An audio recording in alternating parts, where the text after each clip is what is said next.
আর সামনে যে বড় একটা গেট দেখতে পারতেছে মাজার শরীফ, এটা চলে গেছে সোজা বেতাগি। তবে ওইদিকে মাজারটা কোথায় আমি জানি না, একসময় যাইতে হবে আসলে। মেইন যেই উদ্দেশ্যে গেটটা দেওয়া সেই মাজারটা কোথায়। আর আজকে হইতেছে গিয়ে শুক্রবার হওয়াতে এই টাইমে, অর্থাৎ নামাজের টাইমে যেটা হয়, রাস্তা একেবারে ফাঁকা থাকে। ঘড়িতে সময় বাজে 1টা বেজে প্রায় 10 মিনিট, না 5 মিনিট 6 মিনিট। তো এই সময়টাতে বের হলাম, যদিও আমি আরও একটু পরে বের হওয়ার কথা, বাট কাজ শেষ, যার কারণে গিয়া হইলো কি তাড়াতাড়ি বের হয়ে গেলাম। এই সময়টাতে তো বললাম রাস্তা ফাঁকা থাকে, আর এমন পরিমাণ গরম পড়ছে কি আর বলবেন, মানে ওই যে চৈত্র মাসের গরম বলে না, সেই গরমটা আর কি। আর এটা থাকবে একেবারে বৈশাখের শুরু বা বৈশাখ পর্যন্ত। সামনে হইতেছে গিয়ে চুয়েটের এখানেও একেবারে ফাঁকা। আজকে লাগতেছে যে হরতাল চলতেছে বা আমি ঈদের ছুটিতে আসছি এরকম। আসলে ব্যাপারটা হয়ে গেছে শুক্রবার উপলক্ষে, যেহেতু নামাজের সময় সবাই নামাজ পড়তে যাচ্ছে, যার কারণে রাস্তাটা একেবারে ফাঁকা, কোনো চাপ নাই, কারো তাড়াহুড়াও নাই। এমন একটা দিন শুক্রবারে এই টাইমটা আসলে বেস্ট একটা টাইম মনে হয় আর কি। আর আমি যাচ্ছি একটু কাপ্তাইয়ের ওইদিকে, যদি অতটুক যাবো না, ফেরিঘাট পর্যন্ত যাব। পরিচিত এলাকা, ডিম্বাকৃতির, চুয়েটের, সম্ভবত বিজ্ঞান ভবন, এটা না ভুলে গেছি, শেখ রাসেল কি একটা জানি ছিল। আর এখানে একটা মসজিদ আছে, এই মসজিদটা পার হয়ে তারপরে হচ্ছে তাপবিদ্যুৎ কেন্দ্র। ও, তাপবিদ্যুতের পাশে কিন্তু একটা ঝর্ণা টাইপের আছে, মানে যাবো করেও তো যাইতে পারতেছি না। এই যে দেওয়াল যেটা দেখতেছেন, দেওয়ালের পাশ দিয়ে যে ঝর্ণা, মানে এখানে যেখানে ওয়েস্ট পানি, সেই ওয়েস্ট পানিটা হচ্ছে গিয়ে সেদিক দিয়ে চলে যায়। সেটা দেখতে একটা ঝর্ণার মতো লাগে এবং ছড়ার মতো হয়ে বের হয়ে যায়, এবং দেখতে সুন্দর। আসলে কখনো যাব, দেখাইতে পারি। তাপবিদ্যুৎ আর জগৎপুর আশ্রম হচ্ছে গিয়ে বামে। আর এখান থেকে ঢুকে যাব কোথায়, রাঙ্গুনিয়া। যেহেতু না রাঙ্গুনিয়ার রাজারহাট কখনো এই অবস্থা দেখছেন কিনা জানি না, আমিও মনে হয় দেখি নাই, কারণ এই সময়টা হচ্ছে জুমার সময়, যার কারণে সম্পূর্ণ বাজারটা একেবারে ফাঁকা আছে। না হইলে মানে এখানে যানজট লেগেই থাকে। যাওয়ার সময় দেখাবো সন্ধ্যাবেলায় কীরকম অবস্থা থাকে, যেহেতু যদিও জুমা এখনো শুরু হয় নাই। তবে বড় কথা হইতেছে গিয়ে একেবারে গাড়ির চাপ কম, মানে আমি কখনো এক টানে এরকম আসতে পারি নাই, ধাক্কায় করে আসতে হয়েছে, কেননা সম্পূর্ণ বাজারটাতে মাঝখানে গাড়ি থাকে।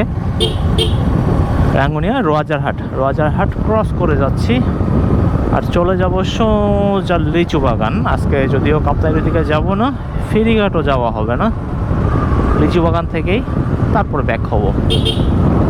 অনেকটা ফাঁকা আছে রাঙ্গুনিয়া মডেল থানা।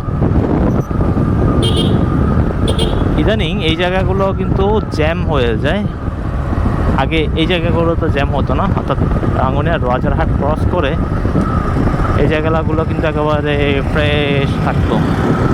তবে বিকালে অনেকের দেখা পাবো, অনেক বাইকার যাবে কাপ্তাই। শুক্রবারে যায় না যে এমন কেউ নাই, সবাই শুক্রবারটাকেই বেছে নেয়, যার কারণে বিকালে যাইলে সবার দেখা হবে। এই ট্রাক তুমি সামনে আসিও না, আমি এদিকে আসি।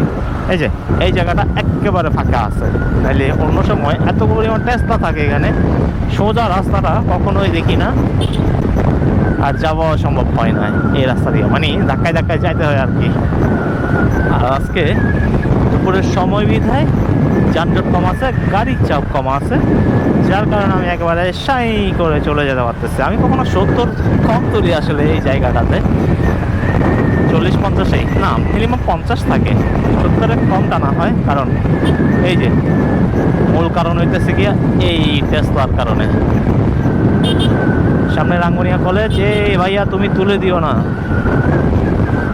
হ্যাঁ, রাঙ্গুনিয়া কলেজ এখানে,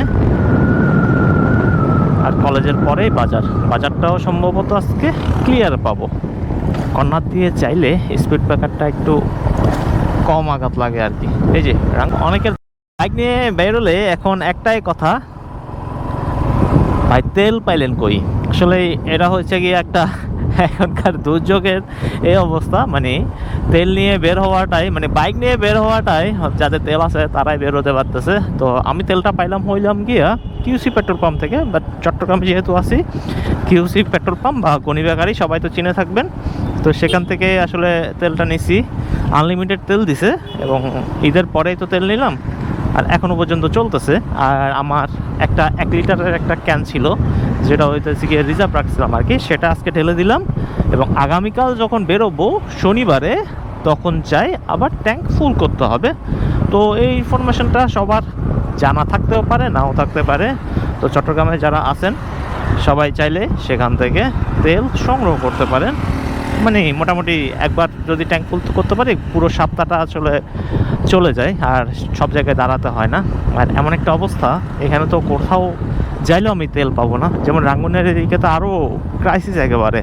এই সব জায়গায় কিন্তু একসময় তেল পাওয়া যেত, যেমন এই যে পাশে যেই দোকানগুলো আছে এবং সামনে যে বাজারটা আছে, এখানে কিন্তু অ্যাভেলেবেল তেল ছিল, খোলা তেলগুলো আর কি, বোতল করে বিক্রি করতো। বর্তমানে নাই। তো যার কারণে যেটা হচ্ছে, শহরে যাইলে তখনই একেবারে ট্যাঙ্কটা ফুল করে আসতে হচ্ছে, এই ছাড়া কিন্তু আর কোনো গতি নেই।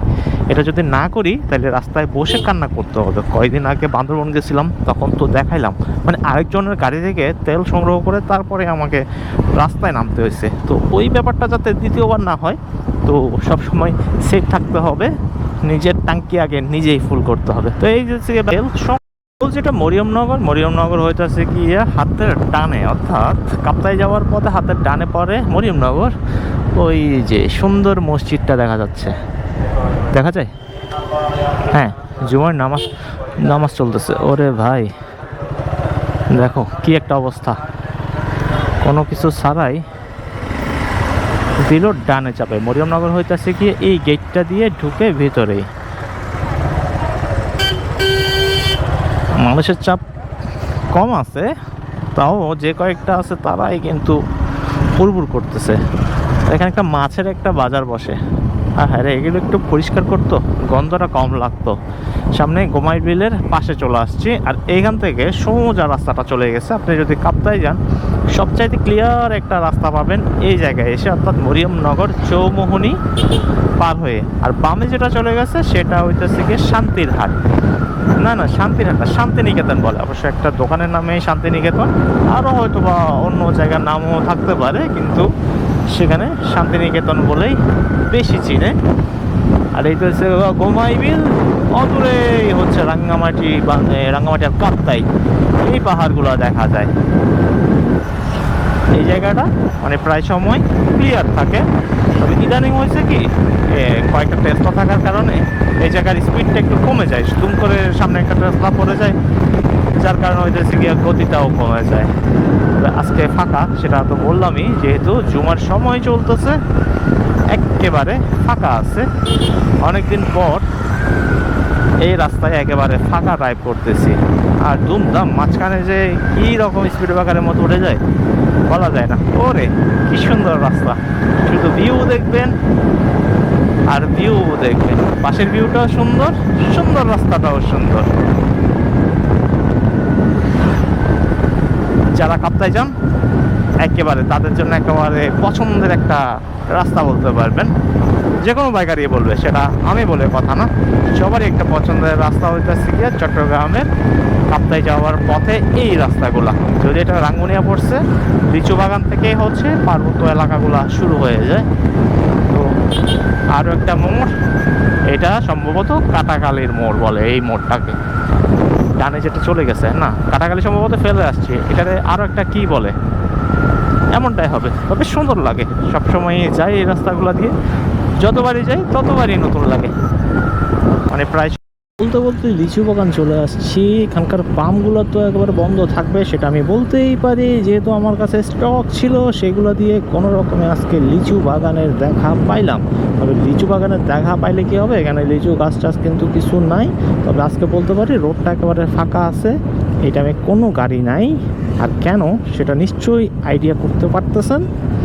1টার সময়, দুপুর সময়, ঘড়িতে বাজে না 1টা বেজে 30-35।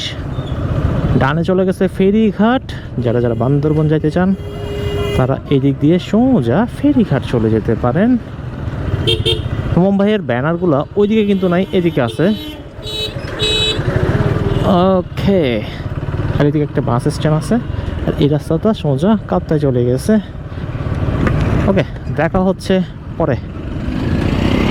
আজকের মতো এখানেই যাচ্ছি।